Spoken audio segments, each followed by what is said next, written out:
Selamat datang kembali di pelajaran kimia analisis. Hari ini kita akan menghitung mengenai pH pada larutan buffer ya.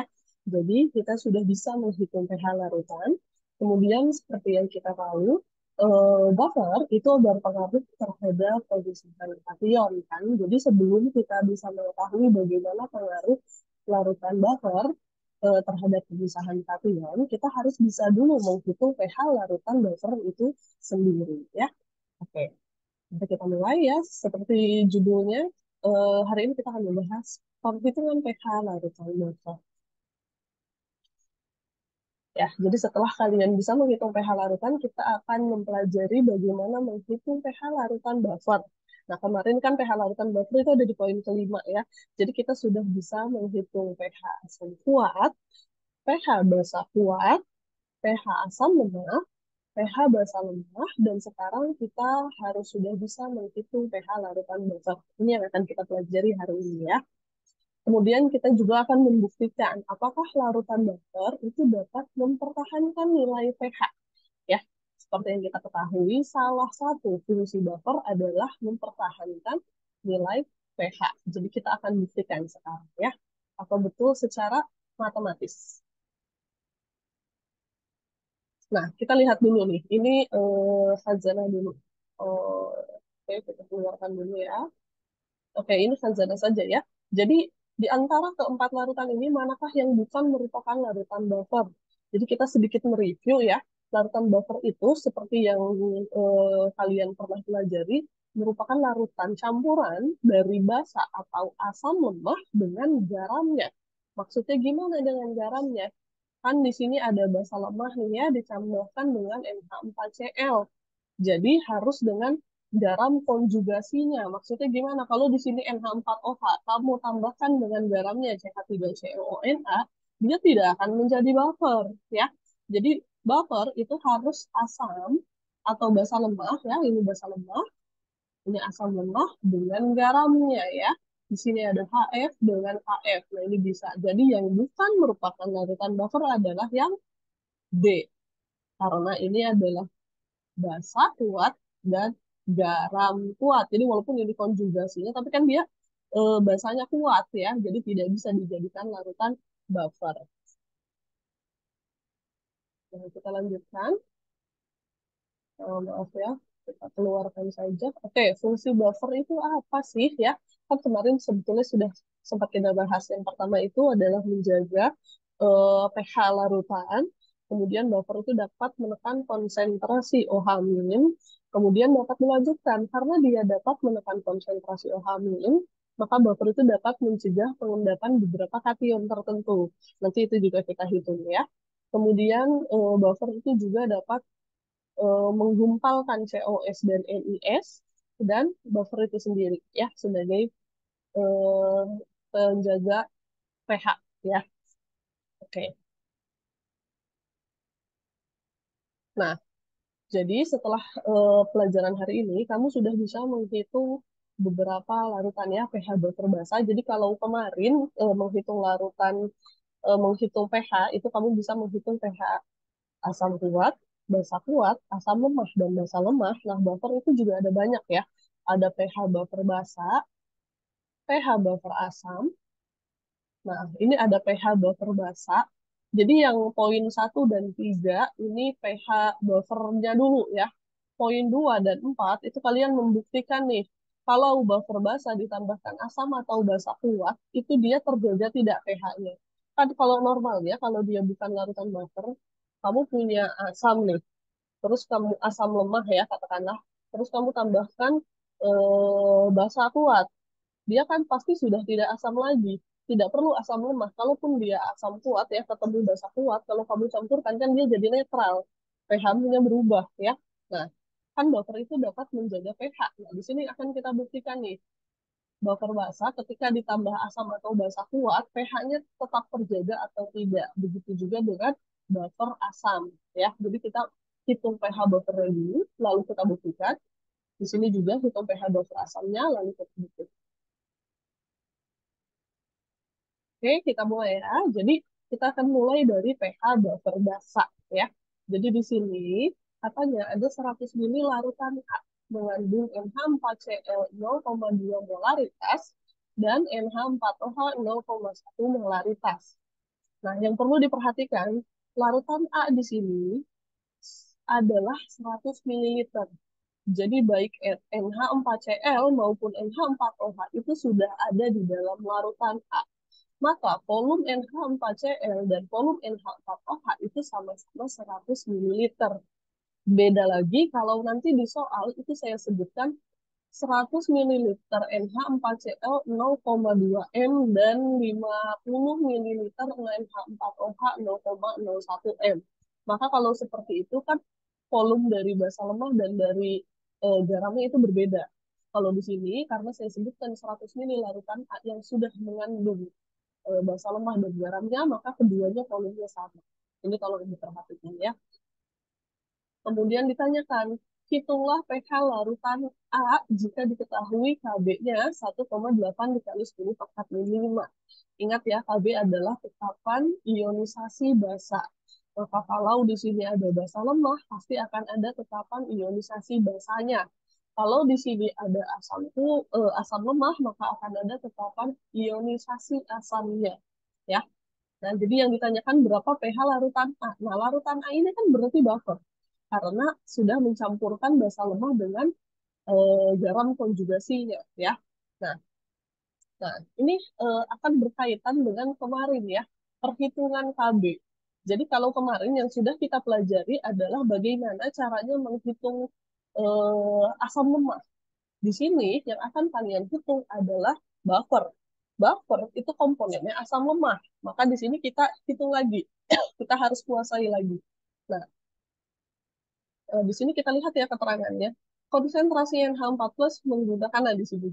Jadi kalau yang kemarin ketika dia basa lemah NH4 plus ini kan begini ya, NH4OH ketika kamu ionisasikan menjadi NH4 plus dan NH- itu ini dia terionisasinya kan tidak sempurna karena dia basa lemah. Jadi di sini kan kemarin ketika kamu menghitung pH basa lemah, konsentrasi yang 14 itu besarannya dianggap sama dengan pH-nya. Ya, yang kemarin kita kembali. Nah, tidak sama halnya dengan buffer. Karena di sini kamu punya NH4 nih, yang dari garam. Kan ini campuran ya, jadi NH4-nya ada dua. Sebetulnya ada NH4 dari NH4A dan ada NH4 dari NH4Cl. Tapi yang kamu masukkan datanya ke sini, di sini kan kamu punya Kb, kamu punya NH4OH ya, NH4OH dari sini, NH4OH. Yang akan kamu cari itu adalah OH minnya. Kan kamu disuruh menghitung pH ya. Kalau kamu disuruh menghitung pH, berarti kamu pasti menghitung konsentrasi OH min atau H plus ya. Nah, tapi di sini itu OH min tidak sama dengan NH4 plus. Kenapa? Karena di sini ada NH4 dari NH4Cl. Nah, kita lihat di sini. Konsentrasi NH4Cl menggunakan NH4 plus dari ionisasi garam NH4Cl, bukan dari basanya. Karena garam dapat terionisasi sempurna. Nah, kalau ini kan dia ketika terionisasi tidak sempurna. Jadi konsentrasi NH4 plus dari NH4OH itu kecil sekali.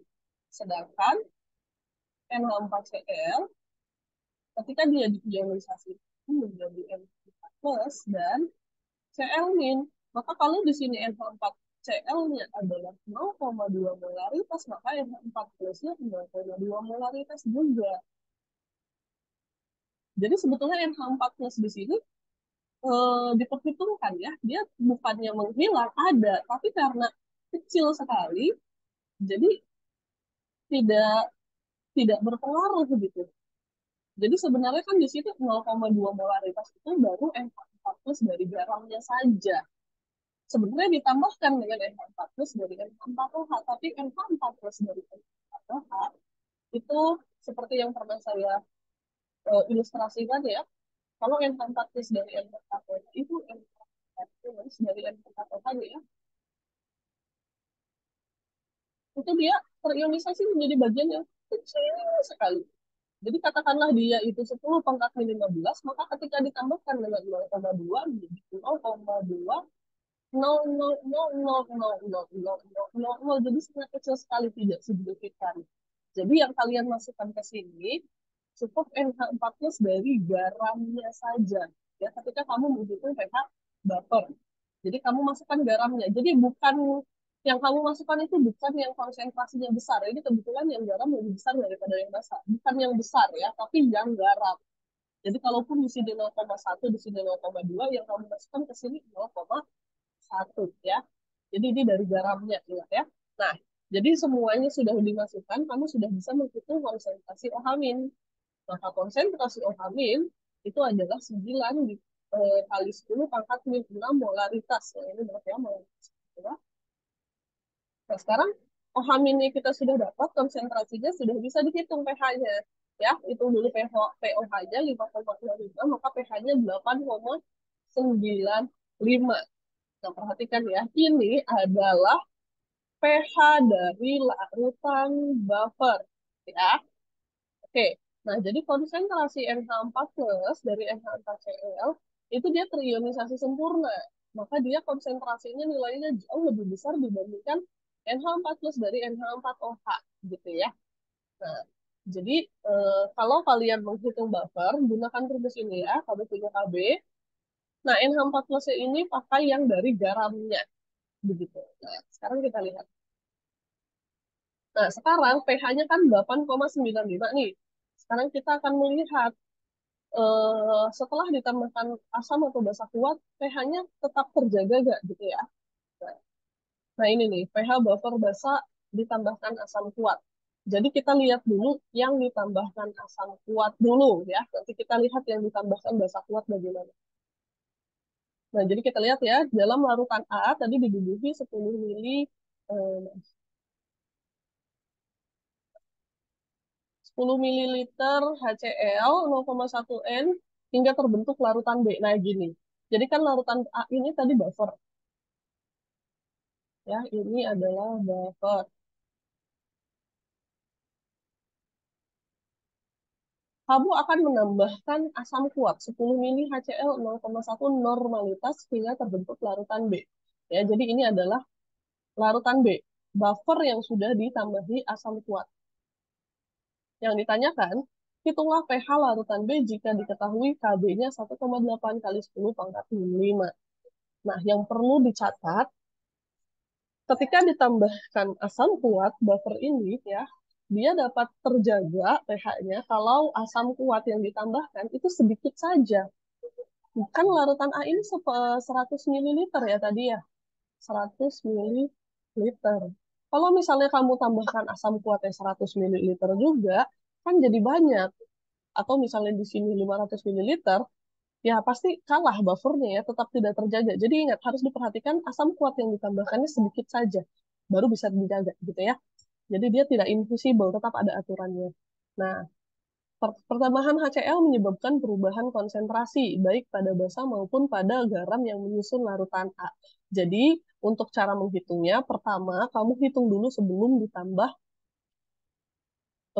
ketika ditambahkan HCl, itu kan konsentrasi baik dari basa lemahnya maupun garamnya berubah. Jadi kamu lihat dulu perubahannya ya. Maka kamu hitung dulu nih, NH4Cl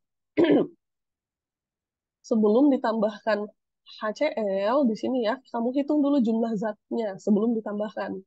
Jumlah zat dari NH4Cl ya, milimolnya adalah volume dikalikan konsentrasinya. Nah, biasanya banyak yang bingung nih, ini 100 mili ini dari mana?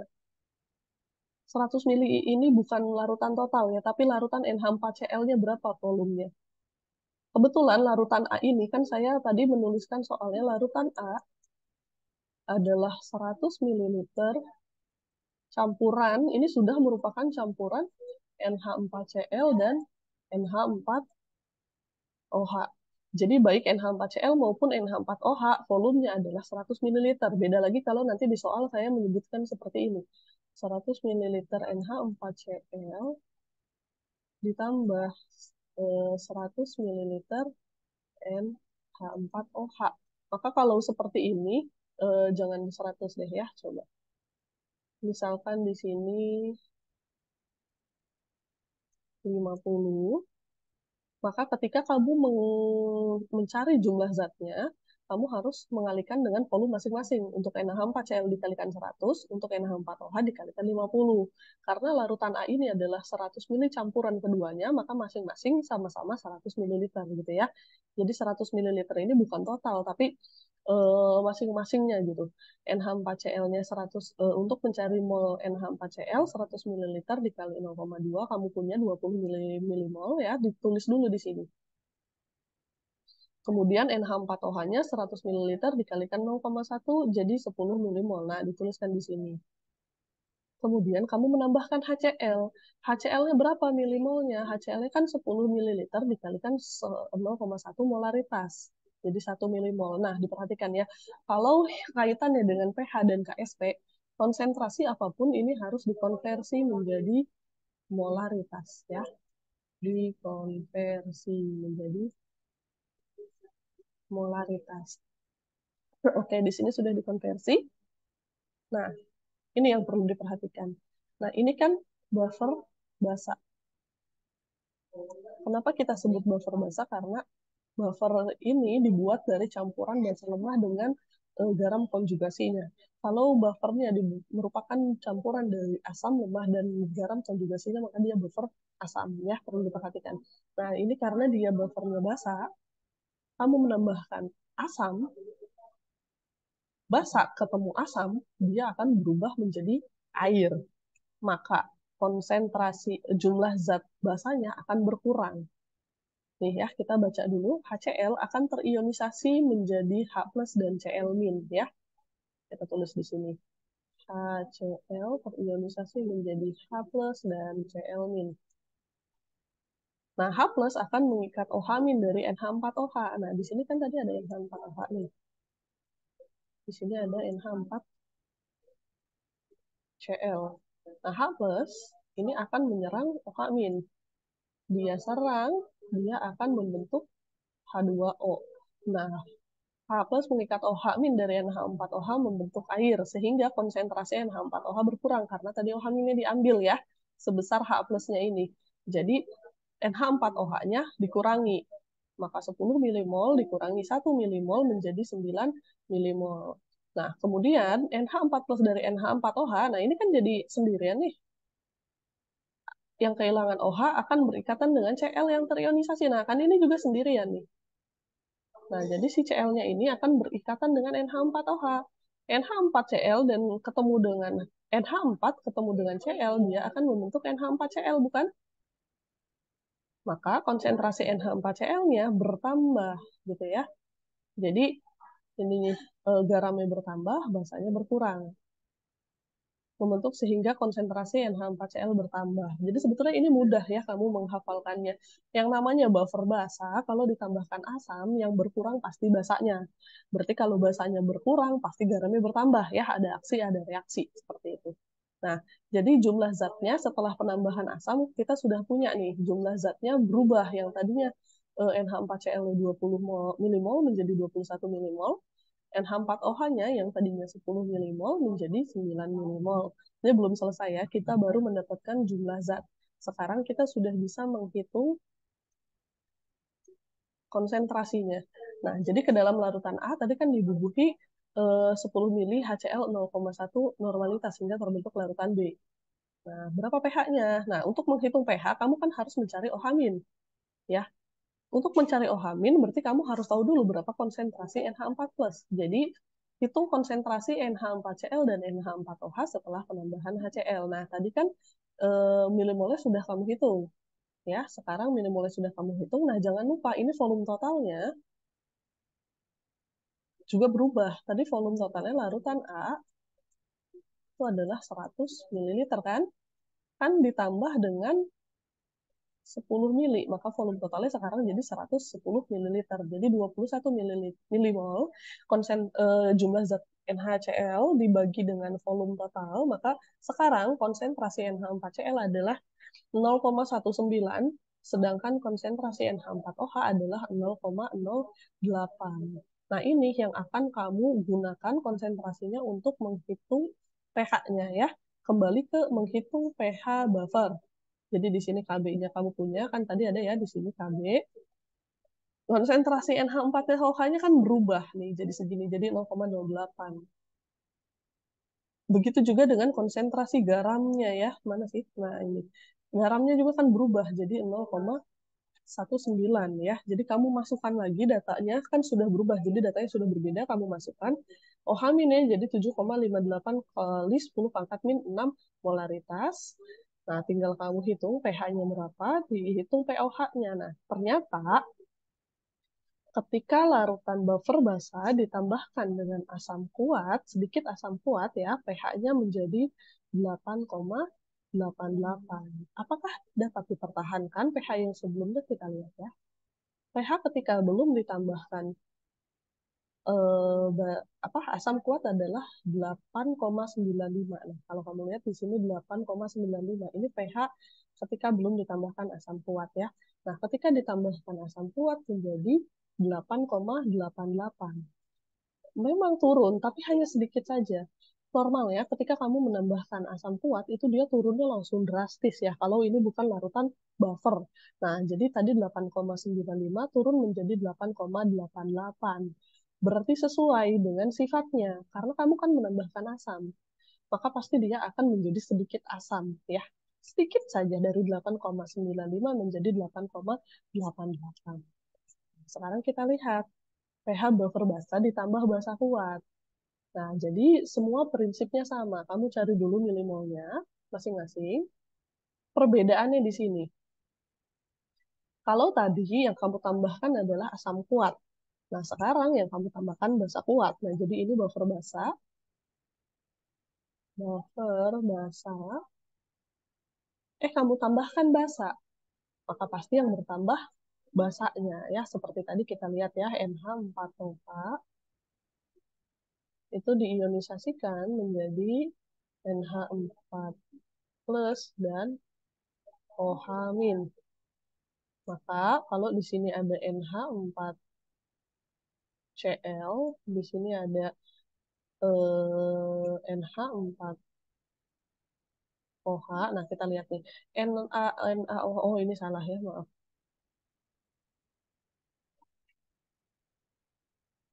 Ini harusnya NH4Cl ya. Jadi di sini NH4Cl akan terionisasi menjadi NH4 plus dan Cl min. Nah, di sini NH4 plus akan mengikat Cl min menjadi NH4 plus, menjadi NH4Cl ya. Dari NH4 plus mengikat Cl dari mana nih? NH4 plus mengikat Cl dari NH4Cl membentuk NaCl. Oh, ini Na ya. Oh, sudah betul berarti yang sebelumnya. Oke, kita perbaiki kembali.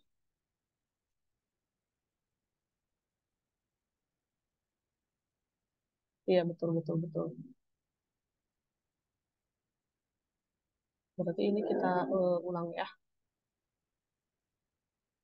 Mana tadi? Oke, kita ulang dulu.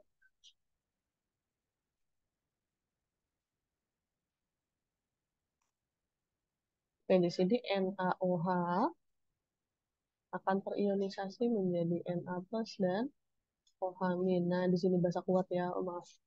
Oke, nah sekarang NH4Cl jadi Na akan terionisasi menjadi Na plus dan OH min karena dia basa kuat ya, jadi dia terionisasi sempurna. Nah, Na akan mengikat Cl dari NH4Cl. Nah, di sini kan NH4 plus dan Cl min. Nah, Na akan mengikat Cl. Jadi terbentuklah NaCl. Maka terbentuklah garam. Ya, walaupun dia ini bentuk garam yang berbeda, tapi kan garamnya bertambah. Ini diambil ya Cl-nya, maka garamnya berkurang ya. Karena dia berbeda, jadi NH4Cl-nya kan berkurang ya. NaH plus mengikat Cl dari NH4Cl membentuk NaCl, sehingga konsentrasi NH4Cl berkurang. Nah, kemudian NH4 plus dari NH4Cl, nah ini Kan dia Cl-nya sudah diambil nih sama si Na ya. Jadi NH4 plus yang kehilangan Cl. Nah, ini berikatan dia dengan OH-. Jadi, kan tadinya di bawahnya ada NH4OH nih. Ada NH4 plus yang berikatan dengan OH-. Jadi, bertambah NH4OH-nya ya. Jadi, kalau yang namanya buffer basa ditambahkan basa, pasti yang bertambah basanya ya. Maka kalau basanya bertambah, pasti garamnya berkurang. Kan itu aksi reaksi. Nah ini, jadi perbedaannya hanya di sini saja ya. Kalau yang namanya buffer basa ditambah asam, basanya berkurang. Kalau buffer basa ditambah basa, basanya bertambah. Jadi di sini kamu dapat ya. Jadi jumlah zatnya juga berubah. Sekarang kamu sudah dapat jumlah zatnya, kamu bisa menghitung konsentrasinya. Jangan lupa volumenya, ini adalah volume total ya, sudah ditambahkan 10. Jangan lupa bahwa larutan A itu volumenya 100 mili. Ya, jadi di sini kamu dapat konsentrasinya sudah berubah, dimasukkan kembali ke sini ya, karena kamu akan menghitung pH dari buffer yang sudah ditambahkan sedikit basa kuat. Nah, di sini konsentrasi OH-nya menjadi 1,06 dikali 10 pangkat min 15. pH-nya menjadi 9,03. Nah, kita lihat. Tadi berapa sih pH buffer sebelum ditambahkan apa-apa? 8,95. Nah, setelah ditambahkan basa menjadi 9,03. Berarti sesuai karena dia menjadi sedikit basa. Ya, tapi sesuai juga bahwa pH-nya masih bisa dipertahankan. Memang berubah, tapi sedikit saja gitu ya. Masih tetap basa. Dan masih tetap di sekitaran 8,95 tadi ya. Nah, jadi ini adalah cara menghitung buffer basa dan bagaimana pengaruhnya ketika buffer basa tersebut ditambahkan sedikit asam kuat dan sedikit basa kuat. Selanjutnya kita akan lanjut ke buffer asam ya. Berarti kalau buffer asam ini penyusunnya adalah asam lemah dan garamnya ya, garam konjugasinya. Oke, di sini kamu punya 200 ml larutan D yang mengandung CH3CONA 0,2 molaritas dan CH3COH 0,1 molaritas. Hitunglah pH larutan D jika diketahui Ka-nya sekian. Ini sama ya prinsipnya dengan yang sebelumnya, hanya bedanya di sini saja. Sekarang kamu menggunakan Ka karena ini adalah buffer asam. Jadi dari garamnya dimasukkan ke sini ya, sama seperti tadi prinsipnya. Yang kamu masukkan ke sini adalah garam karena garam dapat terionisasi sempurna. Di sini asamnya kamu masukkan, maka nanti dapat H plusnya adalah 8,75 dikali 10 pangkat min 6 molaritas. Maka pH-nya adalah 5,06 ya. Ini prinsipnya sama dengan yang basa, cuma bedanya ini asam. Udah itu aja ya bedanya. Nah, kita baca konsentrasi CH3COO- menggunakan CH3COO- dari ionisasi garam CH3CONA, bukan dari asamnya. Ingat ya, dari garam, karena garam dapat terionisasi sempurna. Bukan karena konsentrasinya lebih besar, bukan ya, tapi karena garam. Jadi CH3COO- dari CH3CONA terionisasi sempurna. Maka dia konsentrasinya jauh lebih besar daripada CH3COO- dari CH3COOH. Ya. Oke, nah sekarang ini pH-nya nih. Ini pH dari buffer asam yang belum ditambahkan apa-apa ya. Kita lihat. Nah, sekarang kita akan menambahkan buffer asam dengan asam kuat. Nah, jadi ini adalah buffer asam. Sama seperti tadi ya prinsipnya. Kamu hitung dulu berapa jumlah zatnya sebelum dicampurkan ya. Jadi di sini milimolnya, mana nih, hilang-hilang. Milimolnya kamu hitung dulu, maka ini adalah volume sebelum dicampurkan ya. Tapi kan karena di sini larutan D itu saya hanya memberikan informasi bahwa larutan D itu 200 ml yang sudah merupakan campuran. Maka 200 ml ini CH3COH itu volumenya 200 ml, CH3CONA juga 200 ml ya, bukan karena volume total, tapi karena informasinya dia sudah dicampurkan ya. Nah, sekarang sudah dapat jumlah zatnya, tinggal nah kamu menambahkan HCl kan? Nah, seperti kata saya tadi, kalau buffer asam ditambahkan asam, maka pasti yang bertambah asamnya. Kita lihat penjelasannya. HCl akan terionisasi menjadi H plus dan Cl-. Ya. Menjadi H plus dan Cl-. Dari sini. Oke. Kemudian Cl mengikat Na dari CH3CONA. Nah, CH3CONA ini kan akan ionisasi menjadi CH3COO- dan Na+. Nah, katanya Cl mengikat Na nih. Cl mengikat Na. Maka dia akan membentuk NaCl. Nah, si CH3COO- ini kan jadi jomblo nih. Nah, CH3COO- dari CH3COONA yang kehilangan Na akan berikatan dengan H+ yang terionisasi dari HCl. Maka dia akan berikatan dengan H+. Nah, ini juga kan si Cl-nya ninggalin H+ ya, jadi H+-nya jomblo. Nah, ini jadi sesama jomblo mereka akan bersatu menjadi CH3COOH.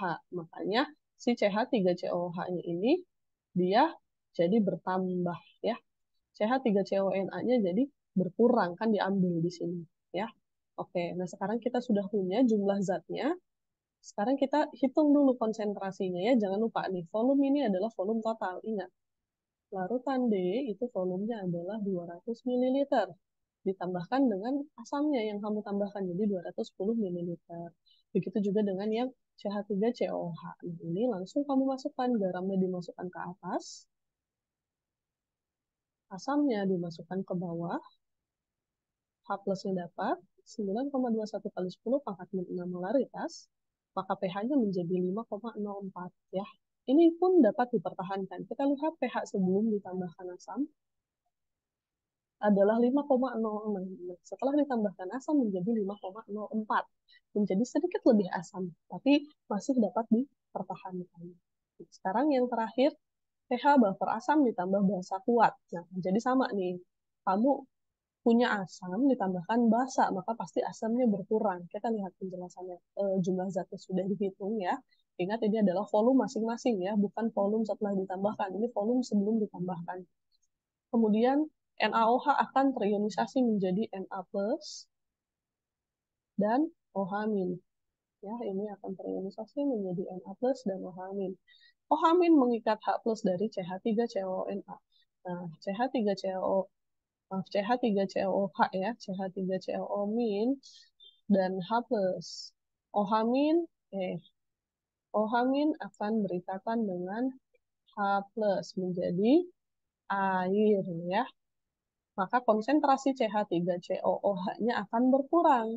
Nah, maka CH3COO- yang kehilangan H akan berikatan dengan Na menjadi CH3COO Na menjadi garamnya, maka di sini garamnya bertambah ya. Sebetulnya kamu tinggal lihat saja kalau misalnya dia asam ditambahkan basa, oh pasti asamnya yang berkurang, maka garamnya bertambah seperti itu. Nah, kemudian kita hitung konsentrasinya setelah mengetahui perubahan jumlah zatnya ya. Jangan lupa ya, volume totalnya larutan D itu adalah 200. Maka ditambahkan dengan 10 mili menjadi 210 mili. Nah, konsentrasi garamnya kami masukkan ke atas, konsentrasi basanya kami masukkan ke bawah, konsentrasi asamnya kami masukkan ke bawah, nanti dapat pH yang ditambahkan basa kuat adalah 5,1. Kita lihat perbandingkan dengan yang sebelum ditambahkan 5,06 menjadi 5,1, maka menjadi sedikit lebih basa sesuai dengan sifatnya ya. Oke, nah sekarang pertanyaannya ini kita keluarkan saja. Bagaimana perubahan pH pada larutan buffer setelah ditambahkan sedikit asam kuat dan sedikit basa kuat? Tadi sudah kita buktikan, maka pH-nya tidak berubah banyak ya, atau dapat dipertahankan. Nah, larutan buffer sudah terbukti dapat mempertahankan pH. Jadi ternyata dapat dibuktikan secara teoritis ya, tidak hanya secara praktis. Oke, sekian materi untuk hari ini yang berjudul menghitung pH larutan buffer. Terima kasih.